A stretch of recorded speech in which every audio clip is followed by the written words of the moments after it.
इतने इजीली टूट रहा है और ये कितना ज़्यादा अंदर से सॉफ्ट है। और इस चने की दाल जो कि हमारा मेन इंग्रेडिएंट है, उसके अलावा तो करते हैं ऑन लहसुन अदरक का पेस्ट, करेंगे अपनी दाल, कुटी हुई लाल मिर्च। देखें ये कितना ज़्यादा मुलायम हो गया है। तो हमारे शामी सारे हो गए हैं तैयार। बिस्मिल्लाहिर्रहमानिर्रहीम, अस्सलाम वालेकुम। Welcome to my YouTube channel Isma food secrets. आज जो रेसिपी मैं आपके लिए लेके आई हूँ वो है दाल और चिकन के मज़ेदार शामी कबाब। इसके लिए हमें चाहिए 1.5 प्याली दाल, उसको पानी में भिगो लें। इसके अलावा हमें चाहिए चिकन आधा किलो, हमें चाहिए 2 से 3 प्याज, लहसुन अदरक का पेस्ट, पुदीना आप इसको बारीक काट लें। इसके अलावा हमें चाहिए गरम मसाले का पाउडर, खुश्क धनिया कुटा हुआ ज़ीरा, और इसके अलावा हमें चाहिए कुटी हुई लाल मिर्च। यहाँ पे आप खड़े मसाले भी देख सकते हैं, वो भी हम इंशाल्लाह अपनी रेसिपी में ऐड करेंगे। फ्लेम को कर लेते हैं ऑन, और जैसे ही पैन थोड़ा सा गर्म होगा हम इसमें ऑयल डाल देंगे। ऑयल इसमें बहुत ज़्यादा नहीं चाहिए, जो हाफ़ चम्मच होता है हंडिया का चम्मच, वो आप इसमें ऐड कर दें ऑयल का, तो इंशाल्लाह वो इनफ होगा हमारी रेसिपी के लिए। तो जैसे ही ऑयल थोड़ा सा गर्म होगा हम इसमें ऐड कर देंगे लहसुन और अदरक का पेस्ट। लहसुन अदरक का पेस्ट मैंने 1½ टीस्पून लिया है, और इसको हम सौटे करेंगे। जैसे ही इसका कलर गोल्डन होना शुरू हो जाएगा हम इसमें अपनी बाकी की चीज़ें ऐड कर देंगे। ये थोड़ी डिफरेंट रेसिपी है, नॉर्मल जो हम घर में शामी कबाब बनाते हैं उसमें हम सारी चीज़ें इकट्ठी ऐड कर देते हैं। ये मुझे डिफरेंट लगी तो मैंने इसलिए सोचा आपके साथ शेयर करूं, और इंशाल्लाह रेसिपी डिफरेंट है तो टेस्ट भी बहुत डिफरेंट और बहुत अच्छा आएगा। तो यहाँ पे आप देख सकते हैं कि हमारे जो लहसुन अदरक का पेस्ट है वो गोल्डन हो गया है। तो अब हम इसमें खड़े मसाले ऐड करेंगे। 1 अदद हम इसमें मोटी इलायची ऐड करेंगे, 2-3 लौंग ऐड करेंगे, 1 दालचीनी ऐड करेंगे, और 1 अदद हम इसमें छोटी इलायची ऐड करेंगे। मैंने खुद फर्स्ट टाइम ये खड़े मसाले इसमें ऐड किए थे और इनका बहुत अच्छा फ्लेवर रहा था। जैसे ही ये गल जाता है हमारा मिक्सचर तो आप इसमें से इनको सेपरेट भी कर सकते हैं, उसमें कोई मसला नहीं। तो यहाँ पे मैंने बोनलेस चिकन लिया था, मैंने इसमें ऐड कर दिया है। आप चाहें तो दूसरा हड्डी वाला चिकन भी ले सकते हैं, क्योंकि मिक्सिंग के दौरान हम इनमें हड्डियां जो है वो उनको सेपरेट कर सकते हैं। तो यहाँ पे चिकन का कलर थोड़ा सा गोल्डन हो जाएगा तो हम इसमें बाकी की चीज़ें ऐड कर देंगे। ये दाल जो है इसको मैंने 7 से 8 घंटे के लिए भिगो दिया था। आप देख सकते हैं ये कितनी अच्छे तरीके से भिगी हुई दाल है, और इसका मकसद ये होता है कि ये अच्छे जल्दी से गल जाए, और दूसरा ये है कि ये टेस्ट भी थोड़ा डिफरेंट देती है। नॉर्मली कुकर में दाल बनाई जाती है। जो हम शामी का मिक्सचर बनाते हैं वो कुकर में बनाते हैं, तो उससे ये होता है कि समटाइम्स पानी ज़्यादा हो जाता है या फिर पानी बहुत कम रह जाता है। तो इससे ये होता है कि मिक्सचर कभी कच्चा रह जाता है और कभी बहुत गल जाता है। तो पैन में बनाने का मकसद सिर्फ यही है कि हमारी जो दाल है वो बिल्कुल सही तरीके से गल जाए। तो इसके लिए कोई मसला नहीं, आप या तो इसको ओवरनाइट सोक कर दें पानी में। अगर आप इसको ओवरनाइट पानी में डिप करके रखते हैं तो दाल जो है वो ऑलमोस्ट हाफ़ एन आवर लेगी और अच्छे तरीके से गल जाएगी। और अगर आप इसको 7 से 8 घंटे के लिए भिगोते हैं तो आप ऐसा करें कि इसको 40 से 50 मिनट्स दें, और इंशाल्लाह आपका मिक्सचर भी तैयार हो जाएगा, पानी भी अच्छे तरीके से ड्राई हो जाएगा। यहाँ पे मैंने दाल को इसमें ऐड कर दिया है, और इसमें थोड़ी देर के लिए चम्मच चला के इसमें फिर हम बाकी के इंग्रेडिएंट्स अपने 1 बाय 1 ऐड कर देंगे। यहाँ पे हम इसमें ऐड करेंगे अपने मसाले, और सबसे पहले हम ऐड करेंगे प्याज मैंने 2 लिए थे, इनको मैंने काट लिया था। आप चाहें तो मोटा काटें बारीक काटें, क्योंकि इनको हमने बस इसमें गलाना ही होता है। तो मैंने 2 प्याज लिए थे बड़े साइज़ के, और उनको मैंने बारीक काट लिया था। इसके बाद हम इसमें 1 बाय 1 अपने ड्राई स्पाइसेस जो हैं वो इसमें ऐड करेंगे। कोई भी ऐसे एक्स्ट्रा स्पाइसेस नहीं हैं, जैसे शामी कबाब का कुछ लोग मसाला ऐड करते हैं, बाकी चीज़ें नॉट एट ऑल। ये बहुत सिंपल रेसिपी है। इसमें आप सिर्फ सुरख मिर्च ऐड करें, नमक ऐड करें और हल्दी ऐड करें, और बाकी की जो इंग्रेडिएंट्स हैं वो हम बाद के लिए रखेंगे। अभी मैंने इसमें 1½ टेबल स्पून जो है वो सुरख मिर्च का ऐड किया है। जो 1 टीस्पून है मैंने इसमें हल्दी का ऐड किया है। हल्दी एक फ्लेवर भी देता है और इसको अच्छा कलर भी देता है। और इसमें मैंने नमक ऐड किया है। नमक, मिर्च और हल्दी आप हस्बे ज़ायका इसमें ऐड करें। अगर आप ज़्यादा स्पाइसी खाते हैं तो ज़्यादा रखें, अगर कम स्पाइसी खाते हैं तो कम रखें। ये कुटी हुई लाल मिर्च है, है, ये एडिशनल है। अगर आपको इसका टेस्ट अच्छा लगता है तो आप इसको ऐड करें। इसका एक आप ट्रस्ट करें, बहुत अच्छा टेस्ट आएगा। तो इसको मैंने हाफ़ टी स्पून जो है वो कुटी हुई लाल मिर्च ऐड की है। इसका ये फ़ायदा होता है कि आप इसको बाद में भी स्पाइसी करने के लिए ऐड कर सकते हैं। यहाँ पे मैंने एक छोटा जग पानी का इसमें ऐड किया है। ये ऑलमोस्ट 2.5 गिलास पानी के बनते हैं। या फिर आप इस तरह से अंदाज़ा लगा लें कि इतना पानी डालें कि दाल के ऊपर ऊपर पानी रहे, और उसके बाद आप इसको लो टू मीडियम फ्लेम करके हल्के आंच पे इसको पकने के लिए रख दें, और उसके बाद आप इसको भूल जाएं। तकरीबन 15 मिनट के बाद आप इसको चेक करें कि पानी कितना ड्राई हुआ है, और चम्मच चला के भी देख लें कि कहीं नीचे लग तो नहीं रहा। और ऑलमोस्ट आपको 50 मिनट्स लगेंगे और आपका मिक्सचर तैयार भी हो जाएगा और पानी भी अच्छे तरीके से ड्राई हो जाएगा।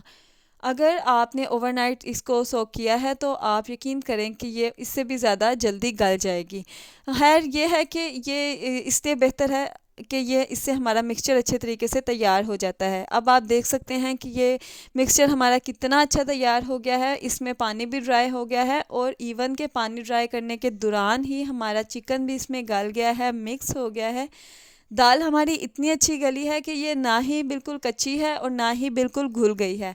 आप मिक्सचर को अच्छे तरीके से देख सकते हैं कि ये कितना अच्छा जो है वो तैयार हो गया है। अब हम इसमें बाकी की जो एडिशनल चीज़ें हैं वो ऐड करेंगे। सबसे पहले हम इसको मैशर की मदद से थोड़ा सा मैश कर लेंगे। अब यहाँ पे मेरे हस्बैंड की फरमाइश थी कि इसको हवनदस्ते में पीस के दिखाएं, तो ये भी हम लोग कर लेंगे। हालांकि ये इसकी कोई ख़ास इतनी ज़रूरत नहीं थी, ये बहुत अच्छे तरीके से गल चुकी थी। लेकिन अगर आपके पास अवेलेबल है तो आप ज़रूर हवनदस्ते में इसको पीस लें।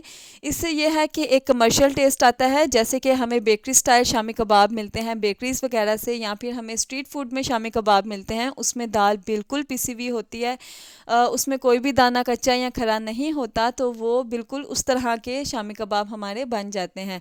तो चूँकि फरमाइश मेरे मियाँ साहब की थी तो कूट के भी वही दिखाएंगे। अब आप देख सकते हैं कि वो बड़े ही शौक़ से एहतमाम से शामी कबाब जो है वो कूट रहे हैं, और इसमें ज़्यादा टाइम भी नहीं लगता अगर आपकी दाल अच्छे तरीके से गली हुई है।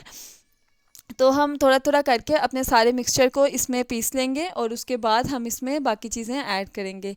तो यहाँ पे हमने शामी कबाब का सारा मिक्सचर जो है वो पीस लिया है, और आप देख सकते हैं कि ये माशाल्लाह कितना मुलायम हो गया है। इसमें कोई भी मतलब यह है कि कच्चापन नहीं है, ये ज़्यादा इसमें पानी नहीं है, ये बिल्कुल एक परफेक्ट मिक्सचर बन गया है। यहाँ पे हम इसमें ऐड करेंगे कुटा हुआ ज़ीरा। ये पहले से ही जो है वो रोस्टेड होता है, तो इसमें कोई भी आपको इसका फ्लेवर बहुत अच्छा आएगा। कोई भी इसको पीसने की या और पहले ऐड करने की ज़रूरत नहीं। यहाँ पे हमने कुटा हुआ खुश्क धनिया ऐड किया है और कुटी हुई लाल मिर्च ऐड की है। गरम मसाले का पाउडर भी आप इसमें ऐड करें 1.5 टीस्पून।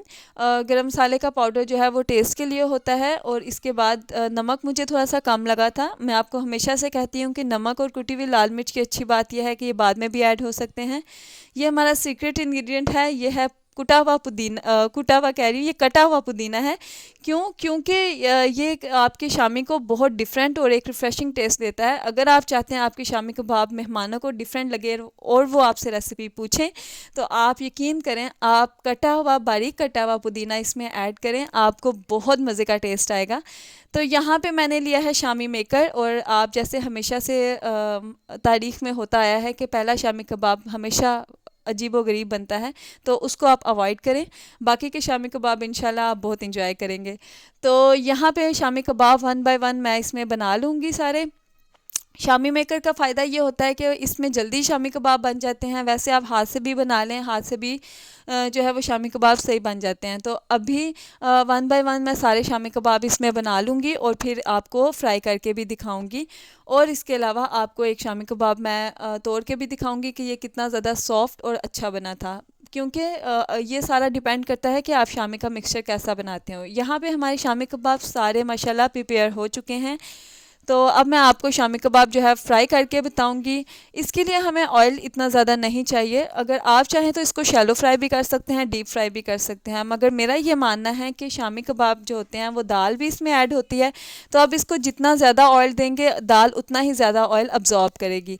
तो इट्स अप टू यू कि आप कैसा पसंद करते हैं, लेकिन मैं इसको कम ही ऑयल में फ्राई करती हूँ। तो अभी यहाँ पर मैंने इसको अंडे में डिप कर लिया है। आप चाहें तो ब्रेड क्रम्स भी ले सकते हैं वो इसको एक क्रिस्पी टेस्ट देंगे। तो यहाँ पे शामी कबाब 1 बाय 1 मैंने इसमें डाल दिए हैं। दूसरा ये है कि अंडे में डिप करने का फ़ायदा ये होता है कि एक इसका लुक बहुत ज़बरदस्त आती है। जो क्रम्स होते हैं वो कह लें कि ब्राउन मुश्किल से होते हैं, मतलब ये कि थोड़ा सा फ्लेम ज़्यादा करने से उनका कलर बहुत डार्क हो जाता है। तो यहाँ पे मैं इसको सिंपल अंडे के साथ फ्राई करके आपको दिखाऊंगी। तो जैसे ही आप देखें कि अंडे का कलर थोड़ा सा गोल्डन होना शुरू हो गया है, आप इसको इसकी साइड को चेंज कर दें। तो यहाँ पे अंडों का कलर जो है वो आप देख सकते हैं नीचे से थोड़ा सा गोल्डन होना शुरू हो गया है। तो मैं इसकी साइड जो है वो आपको चेंज करके दिखाऊंगी। माशाल्लाह आप इसकी साइड देख सकते हैं कि इसका कलर और इसका जो है वो टेक्सचर कितना अच्छा आया था। और सारी चीज़ जो है वो डिपेंड करती है आपकी प्रेजेंटेशन की, कि आप इसको किस तरह से प्रेजेंट करते हो। तो यहाँ पे मैं वन बाय वन सारे शामी कबाब फ्राई कर लूँगी। उम्मीद करती हूँ आपको मेरी रेसिपी पसंद आई होगी आज की। अगर आपको ये रेसिपी पसंद आई है तो आप इसको कमेंट बॉक्स में लाजमी बताएं कि आपने इसको ट्राई किया है कि नहीं। और इसके अलावा आप इसको शेयर करें, लाइक करें, और आपने अगर चैनल को सब्सक्राइब नहीं किया तो आप इसको लाजमी सब्सक्राइब करें, बेल आइकॉन को प्रेस करें ताकि मेरी आने वाली हर नई वीडियो आप तक लाजमी पहुँचे। तो यहाँ पे मैंने shami kebab one by one सारे इसमें निकाल लूँगी। अब मैं यहाँ पे आपको एक शामी कबाब जो है वो उसको तोड़ के दिखाऊंगी कि ये कितना ज़्यादा रेशेदार शामी कबाब बना था, यानी चिकन के रेशे भी इसमें अलग थे। ये देखें ये सॉफ्ट भी है और इसके चिकन के रेशे भी आपको नज़र आ रहे हैं। तो चलिए जी रेसिपी को करते हैं एंड। उम्मीद करती हूँ आपको रेसिपी पसंद आई होगी। अगर आपको पसंद आई है तो चैनल को लाजमी सब्सक्राइब करें। दुआ में याद रखिए। अल्लाह हाफिज़।